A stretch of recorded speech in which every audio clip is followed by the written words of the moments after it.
Welcome everyone to Show Love, brought to you by Alvin Humber and Andra Humber.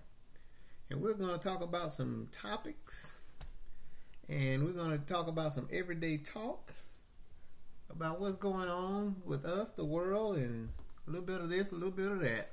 And we just decided not to have a script. We're going to let you see what it's like when two people talk that are in a relationship and married, the type of conversations that we have. So we're just going to go with it. Yeah, I'm going to jump right in it. And the first thing I want to jump on is about this vaccine that they said they want to administer to you and I. Are we ready for that? I'm going to be honest. I'm not. I mean, I have mixed feelings about it because it was done too quick. You know, they dangled $1 in front of the company so they can come up with something quickly. I know it's something that we need. I just don't trust it right now. And I did that, you know, with the flu shot. It has nothing to do with Tuskegee experiment. Like some people are saying, it's just one of those things where I'm not ready to take something that was created so quickly. Yeah. And I know that if we get the vaccine, eventually antibodies and stuff will grow within the people who have taken the vaccine, and then an immunization will, probably come into play.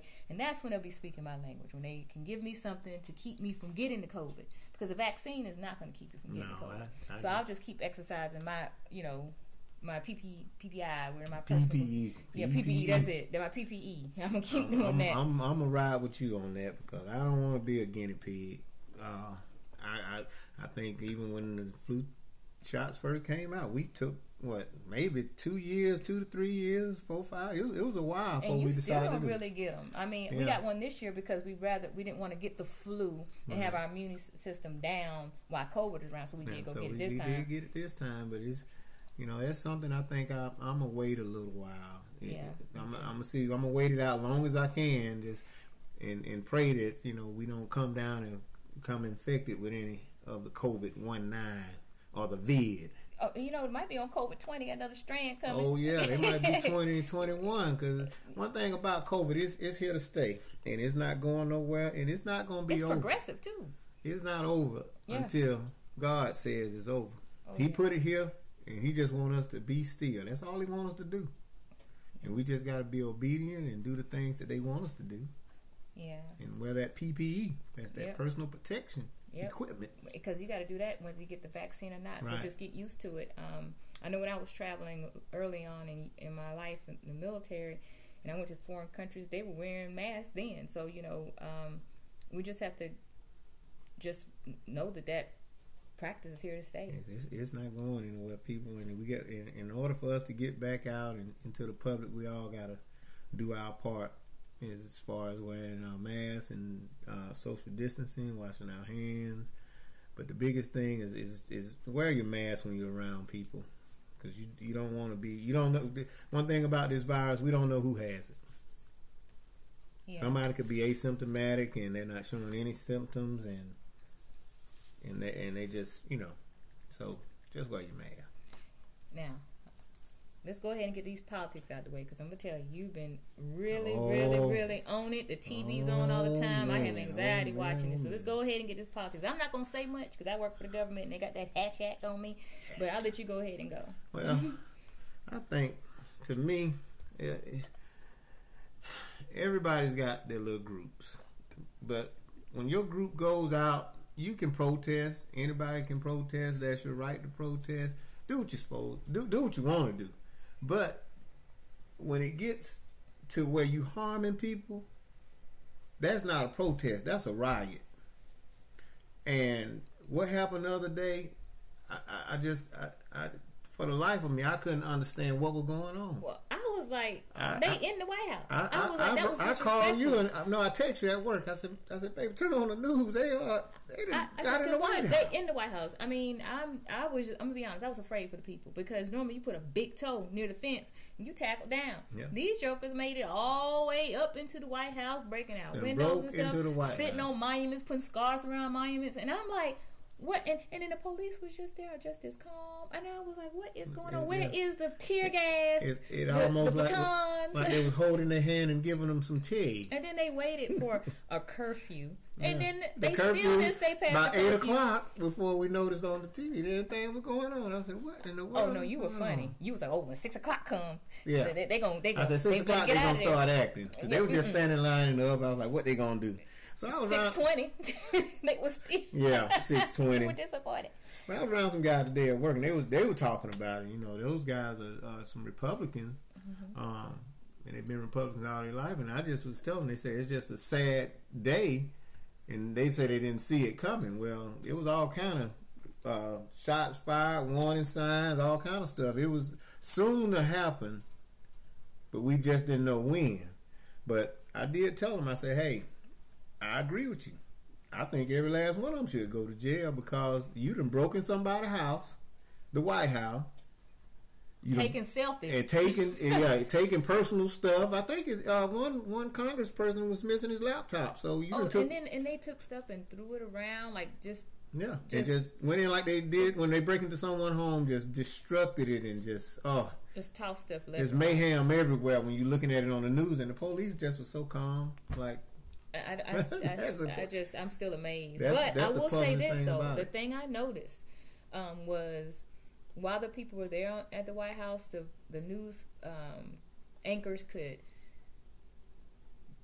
have their shows because the people behind them were just walking just as calm. You didn't hear anything loud behind them. I mean, and they did look fearful. Yeah. But the calm, it was a bunch of them over there, but they were calm. But I will say now, the one guy, you might remember we was watching it on CNN, the one guy that was doing that was covering it, he was talking, but he was looking around. Oh, yeah, he was not just standing in one spot just talking. He was talking and looking over his shoulder from time to time because if you've seen it, you were like, wow, really? Yeah. In America. America. So, but yeah, we got to get past all this. I mean, we got a new president coming in office, and we just got to get ready to adapt to change. Change is gonna come, so we just got to be ready for it. Learn how to take a L, right? Yeah, take a L, take an L and keep it moving, and keep it pushing. Go to work the next day and take care of your families, you know. And then this other thing that we got, baby, this COVID. Oh, life during COVID. So how would you say we've been living life during COVID this last 2020? In 2020, when COVID first started, it was, I guess with us, we started just watching movies and stuff. Yeah. And Netflix was a big part, and we had a chance to look at. I'm gonna be honest with you, this is probably the first time I ever seen that many movies. Yeah, I hadn't seen movies like that. Well, to have time to watch the movies. Yeah. And then my thing is, what I think I enjoyed about COVID is that we did have more time together, and we were able to play games, and you know after you stay at home for about a good week and stop kind of adulting, the kid in us kind of came out a little bit. You know, I enjoyed watching you pop the popcorn with the popcorn maker. You know, the one we had when the kids were here.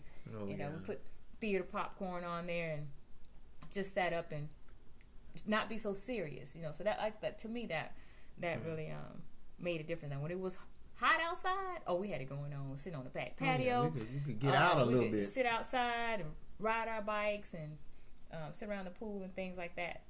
Yeah, we did get our little exercise in, didn't we? We did ride the bikes, and we were riding, 12 miles? Yeah, we even ordered our groceries. Yeah. Not to do a plug for Instacart, but I hadn't been to the grocery store since a little before COVID. And as a wife, I had to plan our meals more because, you know, eating out is not that big of an option. And at first, you know, it was difficult because I didn't realize 3 meals a day, that was on me. 3 meals a day. Yeah, I had to plan it 3 meals a day. And still working, you know, working from home. But when you're at home, it's difficult. Like working remotely, at least as a wife, because I'm looking around, and you know, at least when you leave the house, you think about the things you got to do when you get off. But when you're working from home, you looking at all the things you need to do. So that was difficult. And we also got a chance to see how it was to eat out. For the first time, when we first went to the place to eat out, it was at a Vietnamese restaurant. And my first thing, I was so uncomfortable. I was looking around. Yeah, you were. Looking at everybody come through the door. And I still do that now, even when I go in like Walmart's or little department stores. He the mask police. I'm watching, and I don't really like going to too many places. If I do, I'm going for a specific item. I'm in and I'm out. Yeah, and I don't go out all I don't waste too much time. Yeah. And most times, if it's got a drive-through, I'm in it. Mm-hmm. And then doing, like, when we do dinners, it's not that we didn't crave the foods and things like that, but we would just be smart about it. We would have them either deliver it to us using like Waiter or Dash, or you would go pick it up. That way kind of lessen your exposure to people. You know, you just got to, you know, the chance is a little lower if you just had to hope that the preparers weren't sick. But we did a lot of mock foods, like where you fix the foods at home. Right. Made our own fried rice. Right. Made our own Hispanic meals, burritos, breakfast burritos. What else? We was like a house truck, like a food truck. We was a house we truck. was a house truck, and we had a lot of fun, and we did that together. That was something we did that was fun, cooking together. At least it was fun for me. I don't know if it was fun for you, babe. Oh yeah, you know I'm Chef Bar out. Oh no, you can't beat me. Come on now. Let's not do that, okay? You know, I put my little hat on. Yeah, you put your hat on. You the sous chef. And cut them onions up.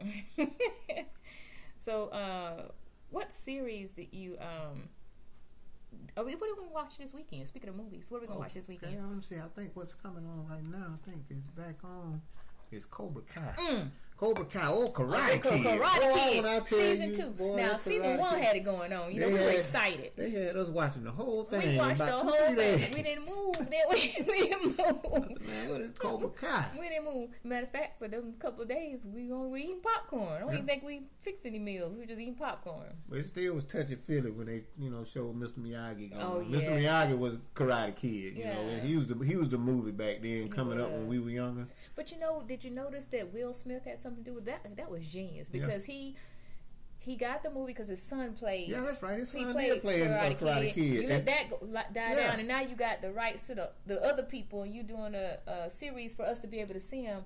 And what's his name? The one that looked the same? Karate Kid, actual Karate Kid.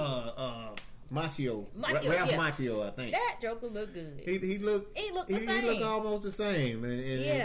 And I like watching Karate Kid because and then you look at the characters, and I like the way they do it because they flashback and they'll show those characters who they was when they were younger. Then they'll show it when they older. Like, man, really? Yeah. And they aged like we did. They aged a little bit. Yes, I mean, we ain't aged that much, but they aged a little bit. Yeah. No, I think we might be a little denial about that. We might be looking just like them, but we can't see it. I look good for my dog. Let me stop. Well, you are kind of good looking now.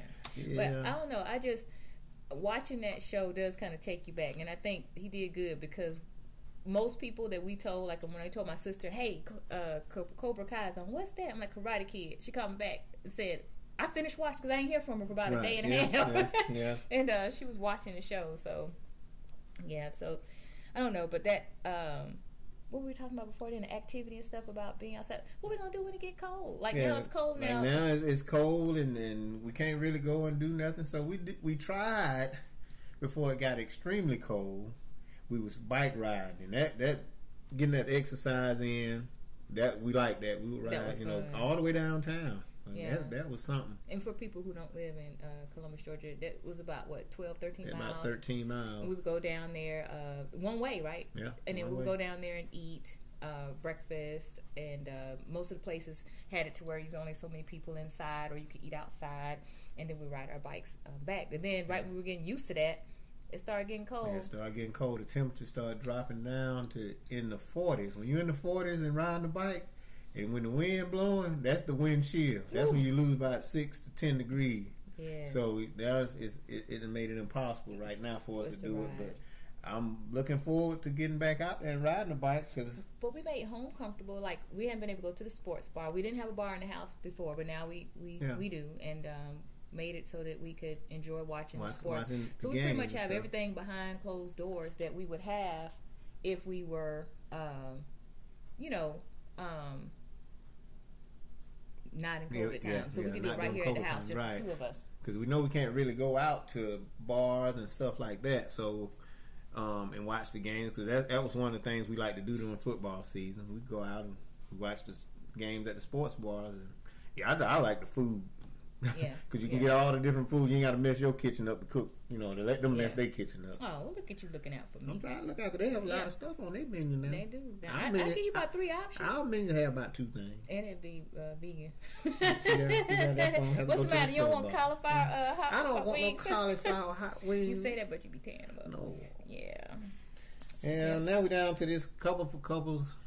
This old hot seat question. Ooh, the hot seat. We got one for you. Oh my goodness! We got one. First of all, I'm very impressed that someone actually did put in a question because we hadn't really released the information for the show out yet. So, but it's a doozy there.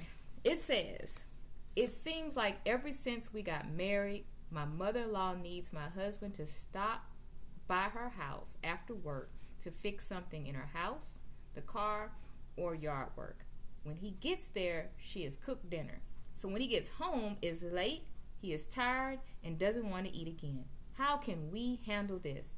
My mother says it's being disrespectful to me. Uh-oh, that sounds like some shots have been fired. Well, I'm going to tell you, people may think that this would be a question that I would answer as a, you want to go ahead and let them out? It's okay. People are in our house. Look, our dogs are looking at us. They want to go out. So, your first thought is like, okay, as the wife, do you handle this? The first thing I notice about this is that she says that my mother says she is disrespecting me. Why is your mom in your business? You shouldn't be discussing what's going on in your marriage with your mom, even if it is his mom. You know, you want to keep your business to yourself. One of the things that Alvin and I started early off in our marriage, maybe not right at the very beginning, we had to learn, is that if there was a concern with his mom, he handles it. If there's a concern with my mom, I handle it. So that way there's no love lost, because at the end of the day, that's his mom. So one of the things you want to do is just make sure that you keep your mama out of your business. That's the issue between actually the 3 of y'all, and really him and his mom to deal with. So I think Alvin, being the guy, would need to try to talk about what to do when mama needs you right after work and she don't cook your favorite food. This right here, this touch my soul. Because for one, when a man grows up and marries his wife, he leaves his mom. He leaves her. And he has a new person that he has to take care of and do for. You know, once you leave the house, you cling to your wife and not to your mom. But I got to speak to the brothers on this. If your mama's asking you to come by, and ain't nothing wrong with going by mama's house and seeing what she want, but if mama offering you food all the time, and it's okay to tell mama no. Because if you tell her no, mama, go ahead. I'm going home to my wife done prepared a meal for me today. I'm just gonna eat when I get to the house. I'm good. But whatever you do, if you do decide to take some home, make sure you got enough for everybody at home if mama done cook. Because then I think your wife will be all right with that. Yeah, wife then. will be okay with that. That's work for us. You know what I'm saying? So, yeah, if she's sending some food for all of us, especially the early off in your marriage, that would have been appreciative. Yeah, but I just don't know. It seems like sometimes that's what moms do. They want to try to feed the son. Mama, they gone. They out your house now. You're not in their stomach no more. But it's difficult when you first get married, because it's almost like families feel like they've suffered a loss. It's like you're excited. A person has gotten married and found someone to be with, but how do I fit in with them? They want that specialness between the two of them to stay there. And it's almost like they're kind of fearful of how close you're going to be with your spouse. Like, are you going to tell all the family secrets? Like, you shouldn't get into a marriage right away telling everything that went on in your families. But I think families think that you're with them, and now that you're a spouse, you're just going to immediately give it out. And you really shouldn't be. Just like you should be establishing a closeness with your spouse. And just like you shouldn't discuss your wife, you shouldn't discuss your husband's family with your mom, and vice versa with the husband shouldn't be discussing that. Is that you also shouldn't be telling your spouse too much of your family business too early. Let those relationships start building on their own. I think that's where we actually were pretty blessed at, is that we decided in the beginning of our marriage that we would have a relationship just between the two of us. And that gives you longevity, because at the end of the day, that's who you come home to every day. That's who you build a life with. And if you're not doing that, if you're building it with your spouse and your mama and your cousins and your aunties and your uncles and everybody, then that's headed for a separation or divorce. Your loyalty is supposed to be to your spouse. That's your new immediate. Because a lot of times people will say, well, that's your immediate family. No, your immediate family after you get married is the people immediately in your house. And then you just got to know how to differentiate between the two, and know the difference between them. Because I remember way back in the day when we first got married, and old pastor that wedded us, he told us, he said, y'all business is y'all's business. He said, y'all business ain't your mama business, Alvin. He said, and Andre, y'all business ain't your mama business. He said, if y'all in the house and y'all got one can of beans, he said, that ain't nobody business but y'all. Y'all split that can up and y'all eat it. Don't let people in your business, even though if they're your family members, And that was something that stuck with me all my life. All this marriage. And you know what? And y'all, he means that, because I believe he said that in episode 1 and maybe episode 2. And he lives by that. You're probably gonna hear it again in some of our future episodes, because that was some great advice. That was great advice from someone telling you you're gonna be faced with obstacles, and the obstacles that you're gonna be faced with not gonna be your friends in the beginning. And you didn't tell the pastor name. That was Pastor Willie Hill of Greater Bellwood Baptist Church. In 99. In 99, and I tell you I'm telling you that. As a man, he even did, I think of the other story, what he said, Sister Humber, what was it? He said, Sister Humber, you can't go out and be out in the streets. Then he said, because Brother Humber, he'd be out there in the streets, he'd be done ran in the ditch or something, he said.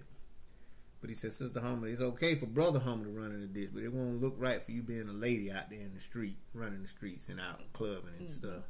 And I was like, and that really, for somebody to give you that kind of advice, and they're your pastor, and he's not only a pastor, he's also like a father to me, because when I was coming up, he was like the bus driver that picked us up for Sunday school. He was a deacon at that time. So he was a deacon at the time, and so I had close bonds with him. Real good guy, Willie Hill, man, love you. But we're gonna keep the show moving. I just wanted to say that though. But if your business, just keep what about spirituality during COVID? Now that's been different. Yeah. Spirituality during COVID. We had to do the virtual thing, and that was virtual Bible study, virtual Sunday service, virtual communion. Now that was different, because when you having communion, you thinking everything's already prepared for you. But they did give us an option where we could have went to the church and got it if we wanted to. But I will say during COVID, I feel like my spirituality and my closeness to God has gotten even stronger than it was before, because he shut everything down where you really have that time to just be in Him, read His words, and like for me, it was a blessing with our schedules and things that we have going on, to be able to have church at my fingertips. Like I really hope we continue that on after COVID, because sometimes Sunday morning is not a time that I can come, to church. And then we said we was going to go like 2 Sundays out the month, and then it ended up that we started working. So then we tried to make it 3 so we could at least have one time that we actually sit together. But as far as the motions of church, you get to the point to where you were just going.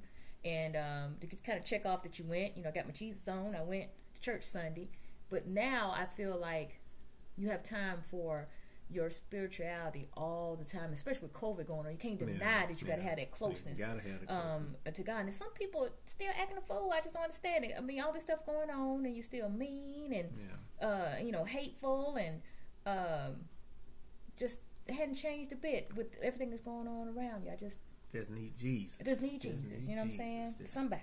Jesus, take the wheel. Yeah. So I don't know. I just really want people to stay together. I want them to be able to show love like we want them to show love. And if you want to have a question answered by us openly and candidly on the show, you can go to www.couple. That's couple, 4, the number 4, couples.com. So couple4couples.com. And you can join our mailing list on the front page. Right. Or if you want to go to the show, up at the top you'll see Show Love. And there's a form there for you to fill out for your questions. You don't have to leave your name if you don't want to. Or maybe you want to call us at 762-499-2005 and leave a message. And if you leave that message, there's a possibility that we may play you asking your question on the show rather than reading your question on the show. And on Facebook, we have a group, Show Love. Look for us on Show Love under Show Love. Or again, we have a page, Couples for Couples, on Facebook. So we look forward to getting some more questions in. Whoever sent it this question, thank you. You put us in the hot seat on the first one. On the first show like this. That's a good one. But keep them coming. We'll be glad to share what we know. We're not experts. We're not a perfect couple. We're a real couple. We're going to give you real answers. And until next time, what we always say. Hey, show love.